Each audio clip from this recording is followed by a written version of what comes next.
चलिए, तो अब हम इकाई एक ठोस अवस्था के अपने अगले बिंदु पर आगे बढ़ते हैं। देखिए, आपके सामने यहाँ पर ये दो चित्र बने हुए हैं। पहला चित्र इकाई कोशिका है जिसमें ए बी सी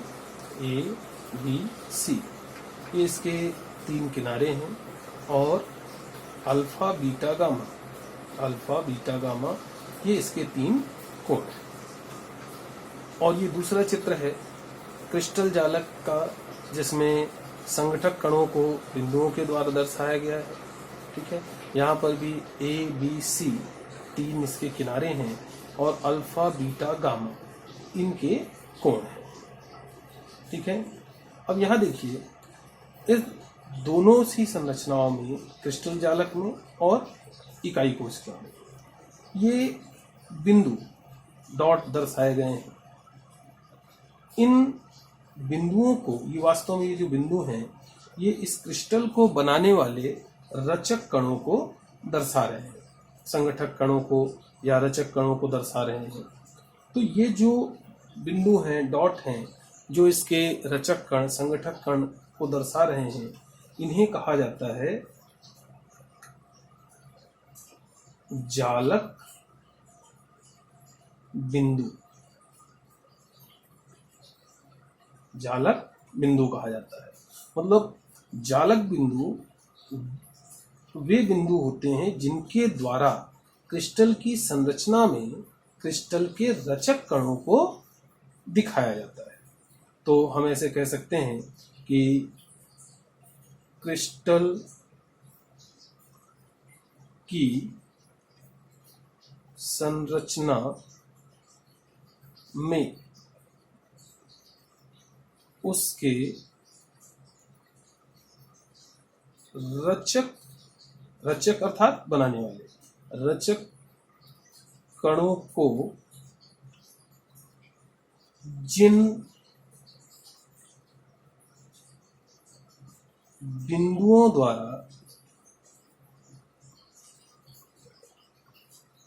दिखाया जाता है या दर्शाया जाता है,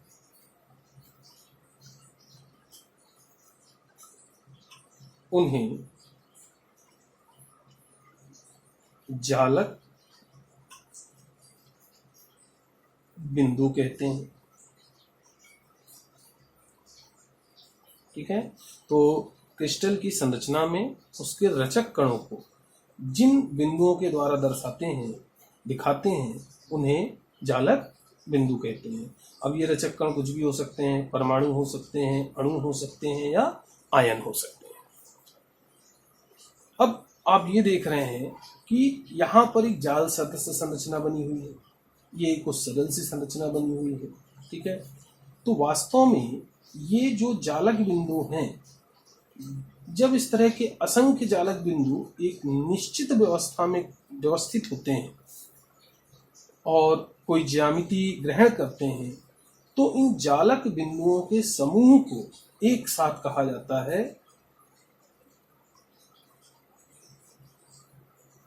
क्रिस्टल जालक या त्रिविम जालक।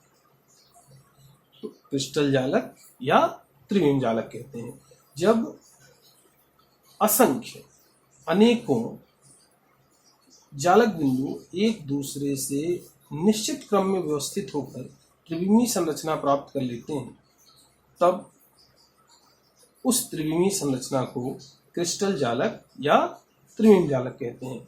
जैसा कि ये आप यहाँ सामने देख रहे हैं कि ये बहुत से जो है जालक बिंदु हैं, ये आपस में जुड़ रहे हैं और एक जाल जैसी संरचना बना रहे हैं, एक व्यवस्थित संरचना बना रहे हैं। तो इसी संरचना को, इस तरह से जो संरचना प्राप्त होती है, संरचना को कहा जाता है क्रिस्टल जालक या त्रिविम जालक।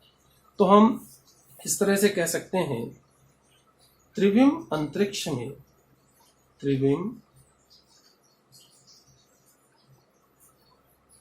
अंतरिक्ष में, त्रिविम अंतरिक्ष में असंख्य इकाई कोशिकाओं, असंख्य इकाई कोशिकाओं के व्यवस्थित होने से बनने वाली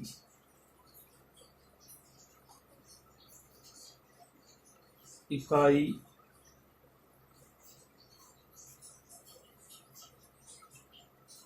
कोशिका के समरूप, इकाई कोशिका के समरूप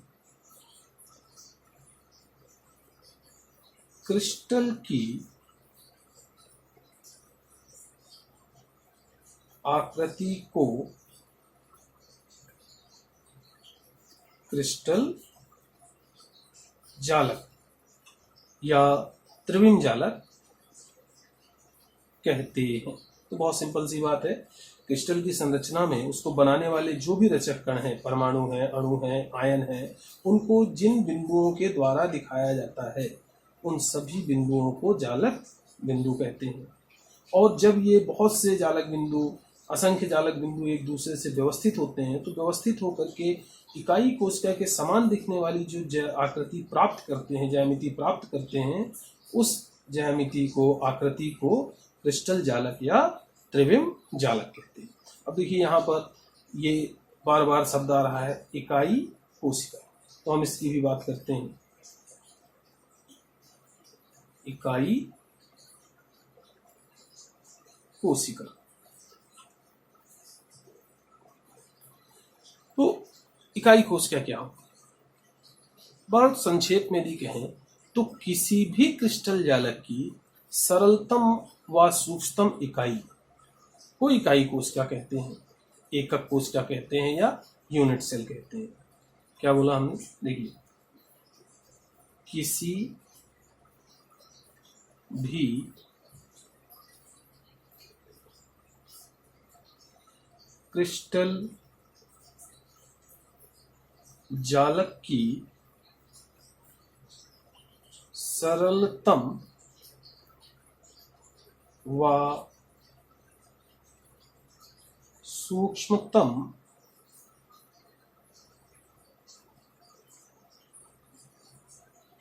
इकाई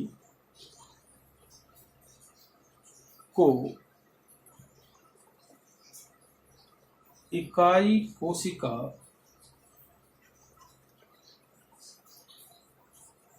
एकक कोशिका या यूनिट सेल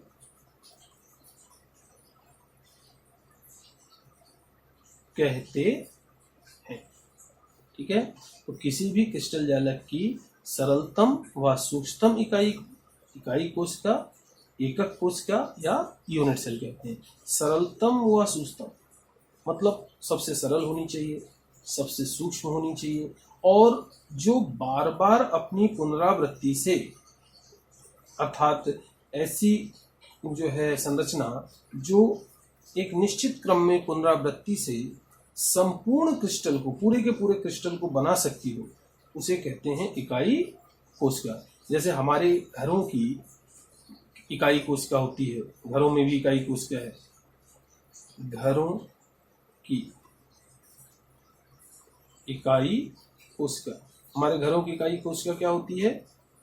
ईंट होती है ना? क्यों? क्योंकि जब ईंट जो है एक निश्चित क्रम में व्यवस्थित होती है तो पहले दीवार बनती है, और दीवारों को जब एक निश्चित क्रम में व्यवस्थित किया जाता है तो कमरे बन जाते हैं, और कमरों के एक निश्चित क्रम में व्यवस्थित होने से संपूर्ण मकान, घर निर्मित होता है। तो ऐसे ही क्रिस्टल के अंदर उसकी इकाई कोशिका होती है जो उसमें एक निश्चित क्रम में जुड़ते जाने से, व्यवस्थित होते जाने से उस पूरे क्रिस्टल का निर्माण करती है। जैसे आप यहाँ देखें तो ये एक क्रिस्टल जालक है। अब इसमें मैं आपको दिखाऊं तो बहुत सारी इकाई कोशिकाएं आपस में जुड़ी हुई हैं। ये है इकाई कोशिका, ठीक है। तो यहाँ पर ये जो क्रिस्टल दिख रहा है, इसमें हम बता सकते हैं कि ये इकाई कोशिका है। इकाई कोशिका के दो मुख्य लक्षण होते हैं। पहली कोर लंबाई, तो मान लीजिए ये ए बी सी ये इसकी किनारों की लंबाई है। और दूसरा होता है अंतरफलकीय कोण, तो हम इनको इस तरह से दर्शाते हैं अल्फा बीटा गामा। ठीक है, तो ओरिजिन से ए एक्सिस की दूरी है ए एक्स एक्सिस, वाई एक्सिस और ये जेड एक्सिस। तो मुख्य बिंदु से एक्स एक्सिस पर दूरी है ए रचक कण की, मुख्य बिंदु से वाई एक्सिस पर रचक कण की दूरी है बी, और मुख्य बिंदु से जेड एक्सिस पर रचक कण की दूरी है सी।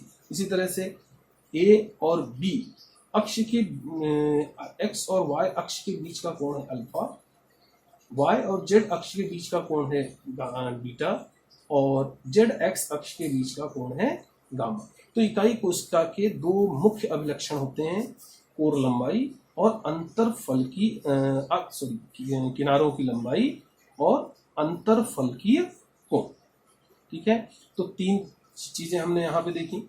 जालक बिंदु, किसी भी क्रिस्टल में उसको बनाने वाले जो रचक कण हैं, परमाणु, अणु या आयन जो भी हैं, उनको जिन बिंदुओं के द्वारा दर्शाया जाता है, जैसे यहाँ पे हम दर्शा रहे हैं, इन बिंदुओं को कहा जाता है जालक बिंदु। उसके बाद जब बहुत से जालक बिंदु एक दूसरे से एक निश्चित क्रम में व्यवस्थित होते हैं और एक कोई संरचना ग्रहण कर लेते हैं, प्राप्त कर लेते हैं, तो उसको कहा जाता है, उस समूह को कहा जाता है क्रिस्टल जालक या त्रिविम जालक। और तीसरी चीज इकाई कोशिका। इकाई कोशिका किसी भी क्रिस्टल जालक की जो सबसे सरल और सूक्ष्म यूनिट होती है, इकाई होती है, जो बार बार एक निश्चित क्रम में जुड़कर पूरे क्रिस्टल का निर्माण कर सकती है या निर्माण करती है, उसे इकाई कोशिका कहते हैं। इकाई कोशिका को हम और विस्तार में देखेंगे अपने अगले वीडियो में।